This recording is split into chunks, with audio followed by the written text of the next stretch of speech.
What's up, guys? Hopefully you guys are having a good Memorial Day weekend. I know mine's been fun.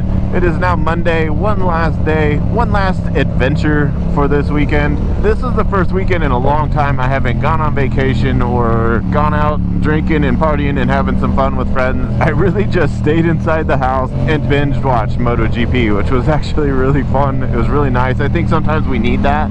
We just need to shut it all off and just chill for a while.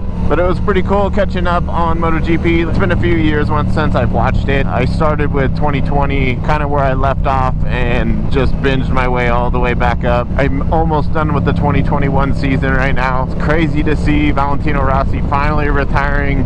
It's kind of funny, like, watching him throughout this year. He's, you know, barely making top 10s. You know, I think he had one race where he was up there in third for a while, but it doesn't even matter where the guy places. It's just cool to have him in the race, which is funny, you know.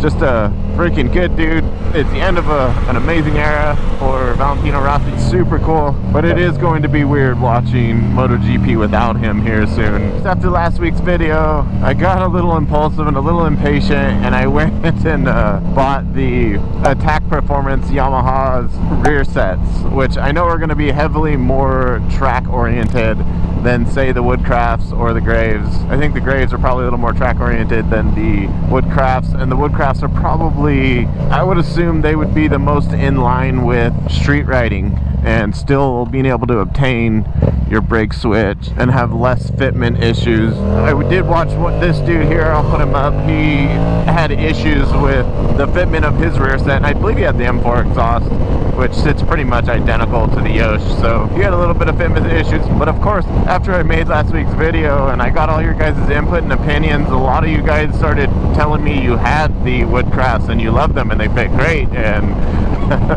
it's a great product. So it's very interesting to see how many people, some people having issues, some people not having issues. I would say for me, like, the Woodcraft was the one I wanted the least, but also the one that probably would have the most function for us for street riding.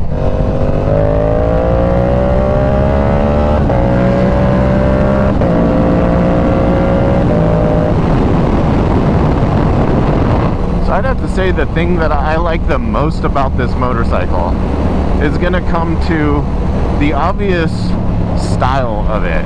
They went and they took all the concepts from the R6 and the R1 and they brought them straight over to this R7, which obviously it looks so freaking fantastic. And of course there's always negatives with it, like everyone hated that sloth eye look that came on the R1 originally.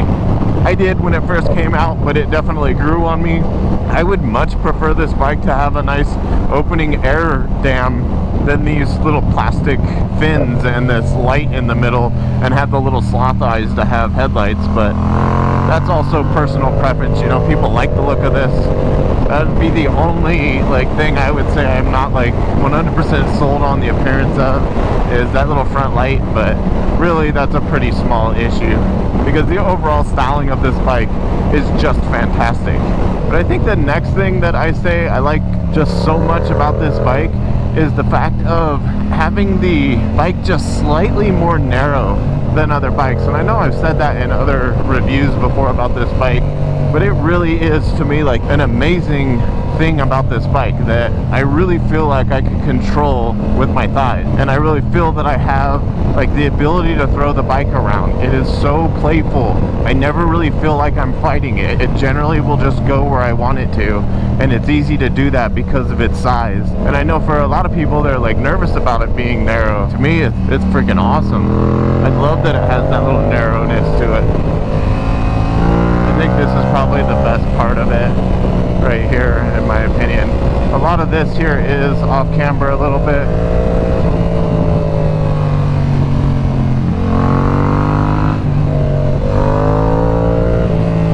But it just depends on how you take the road. And of course the debris on the road you got to be careful for.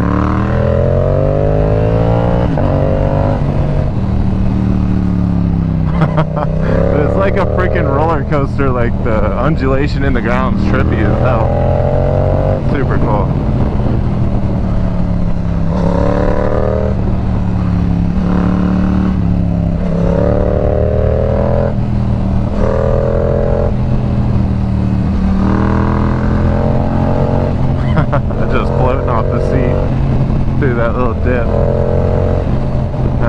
These would be so much cooler if they, you know, didn't have debris on them. Like, look at all that dirt out there. It would take her wide. But clean, that would be really freaking cool.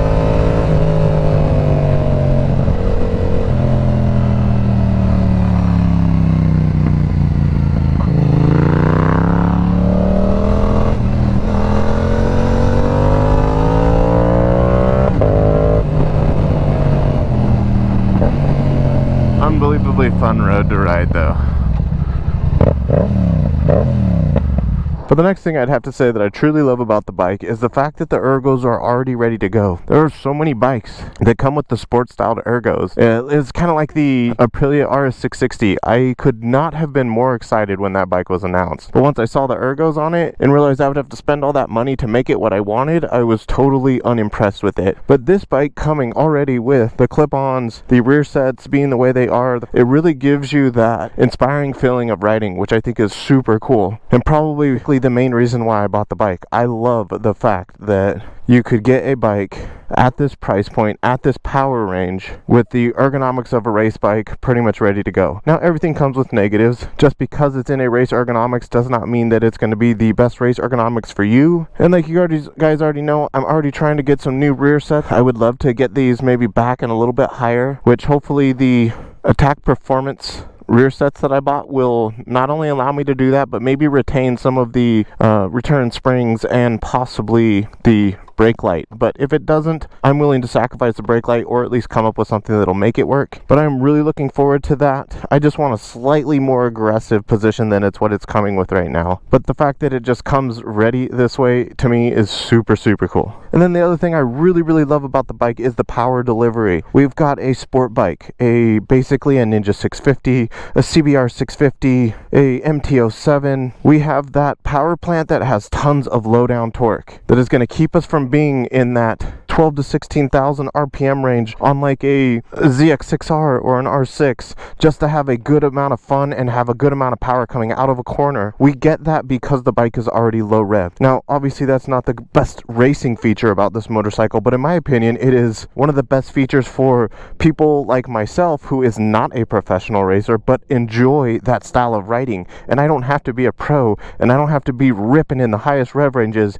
to get out and have a ton of fun on some back twisties. To me, that is absolutely amazing, and I love the fact that it's set up like that. And for the last thing, up front, the price point of this bike being at $9,000.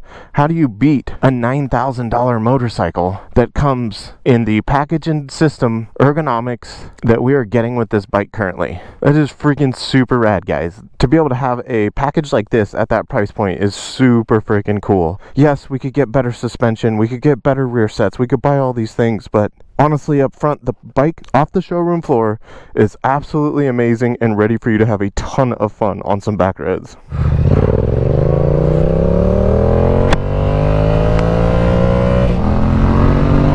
thanks again for watching, guys. Hope you enjoyed the video, and I'll see you guys next week. Peace.